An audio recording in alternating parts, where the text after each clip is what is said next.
কুরআনে কয়বার বিসমিল্লাহির রহমানির রহিম আছে? ১১২ বার, ১১৩ বার, ১১৪ বার, ১১৫ বার।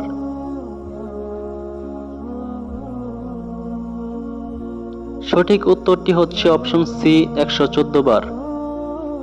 কুরআনের সর্বপ্রথম কোন সূরাটি নাজিল হয়েছে? সূরা তওবা, সূরা ফাতিহা, সূরা ইয়াসিন, সূরা আলাক।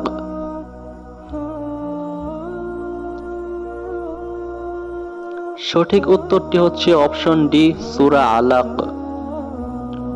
কুরআনে মোট কয়টি সূরা আছে?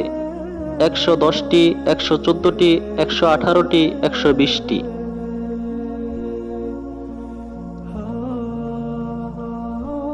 সঠিক উত্তরটি জানার আগে যদি আপনাদের কাছে ভিডিওটি ভালো লেগে থাকে তাহলে অবশ্যই একটি লাইক দিবেন, আর এরকম আরো ইসলামিক ভিডিও পেতে আমাদের চ্যানেলটিকে সাবস্ক্রাইব করে রাখেন।